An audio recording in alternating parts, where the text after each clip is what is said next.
કેમ છો વિદ્યાર્થી મિત્રો? આજે આપણે ધોરણ 9 વિજ્ઞાનની એકદમ રસપ્રદ સમજૂતી જોવા જઈ રહ્યા છીએ. આપણું ફોકસ છે પ્રકરણ 3 પરમાણુઓ અને અણુઓ, અને એમાં પણ ખાસ કરીને પરમાણુવીય દળ એટલે કે એટોમિક માસ. ખરેખર આ સેશન પછી તમારા મનમાં આ ટોપિકને લઈને કોઈ જ કન્ફ્યુઝન નહીં રહે, એ નક્કી છે. તો ફટાફટ જોઈ લઈએ આજનો આપણો રોડમેપ. આપણે શરૂ કરીશું વજનની સમસ્યાથી, પછી સમજીશું સાપેક્ષ દળ, ત્યારબાદ ઓક્સિજનથી લઈને કાર્બન 12 સુધીની સફર, અને છેલ્લે આધુનિક પ્રમાણ. ચાલો શરૂ કરીએ. પહેલો વિભાગ છે વજનની સમસ્યા, એક બહુ જ મોટો પડકાર.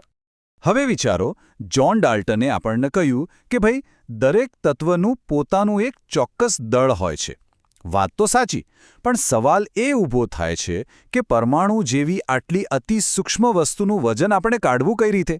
અરે કોઈ એક નાના પરમાણુને પકડીને આપણે શાકભાજીવાળાના ત્રાજવામાં તો મૂકી જ નથી શકવાના ને, સાચી વાત ને? એટલે સીધી વાત છે, કોઈ એક સિંગલ સ્વતંત્ર પરમાણુનું સીધું વજન કરવું ભૌતિક રીતે પ્રેક્ટિકલી અશક્ય છે. પણ વૈજ્ઞાનિકો કંઈ હાર માને? બિલકુલ નહીં. સીધું વજન ન થઈ શક્યું એટલે એમણે રાસાયણિક સંયોગીકરણના નિયમોનો ઉપયોગ કરીને એક જબરદસ્ત સ્માર્ટ રસ્તો શોધી કાઢ્યો. અને એ સ્માર્ટ રસ્તો એટલે આપણો બીજો મુદ્દો, સાપેક્ષ દળનો કોન્સેપ્ટ. એક્ઝેક્ટ વજન શોધવા પાછળ દોડવાને બદલે વૈજ્ઞાનિકોએ નક્કી કર્યું કે આપણે સાપેક્ષ દળ એટલે કે રિલેટિવ માસનો ઉપયોગ કરીશું. સાદી ભાષામાં કહીએ તો કોઈ અજાણી વસ્તુનું વજન કોઈ એવી વસ્તુ સાથે સરખાવીને નક્કી કરવું જેનું વજન આપણને પહેલેથી જ ખબર છે.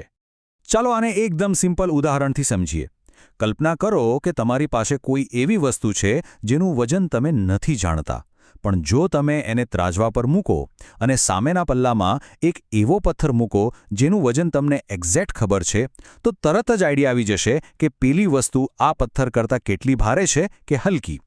બસ આ જ લોજિકથી પરમાણુઓના વજનની સરખામણી કરવાનું શરૂ થયું. છે ને એકદમ માસ્ટર સ્ટ્રોક? હવે આવીએ ત્રીજા વિભાગ પર, ઓક્સિજનથી કાર્બન 12 સુધીની રસપ્રદ સફર.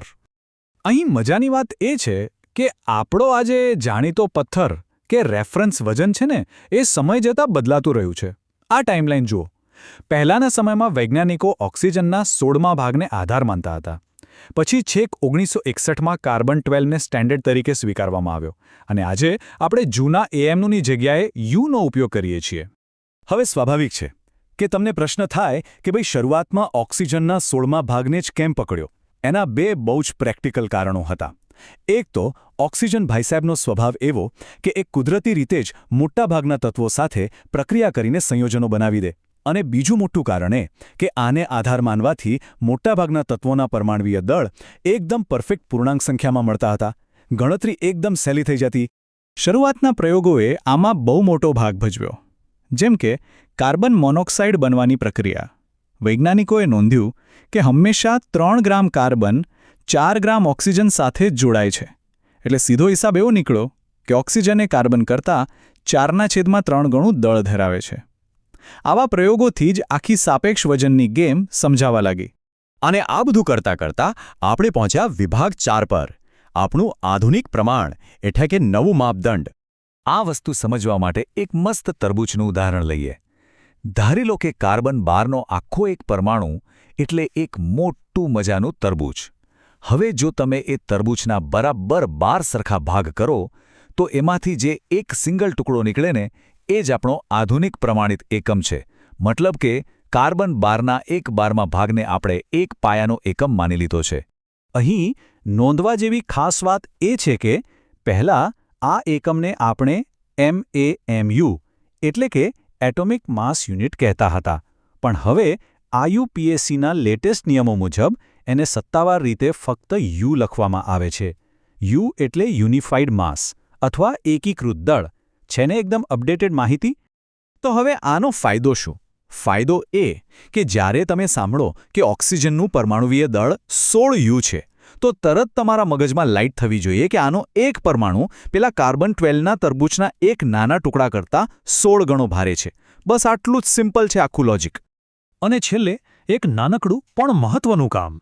હવે જ્યારે પણ તમે પિરિયોડિક ટેબલ જોશો ને, ત્યારે તમને ખ્યાલ આવશે કે આ કોઈ ગોખી મારવાની વસ્તુ નથી, પણ સાપેક્ષ વજનની એક બહુ જ સુંદર લોજિકલ સિસ્ટમ છે. મને પૂરો વિશ્વાસ છે કે તમને આ સાપેક્ષ દળનો કન્સેપ્ટ એકદમ મસ્ત રીતે સમજાઈ ગયો હશે.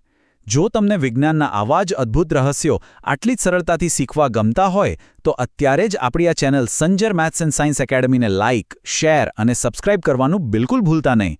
અને હા, જતાં એક વિચાર કરતા જજો. શું ભવિષ્યમાં આપણે કાર્બન 12ની જગ્યાએ બીજા કોઈ નવા તત્વને સ્ટાન્ડર્ડ તરીકે સ્વીકારીશું ખરા? વિચારજો ચોક્કસ. ત્યાં સુધી ફરી મળીશું નવા કોન્સેપ્ટ સાથે. શીખતા રહો.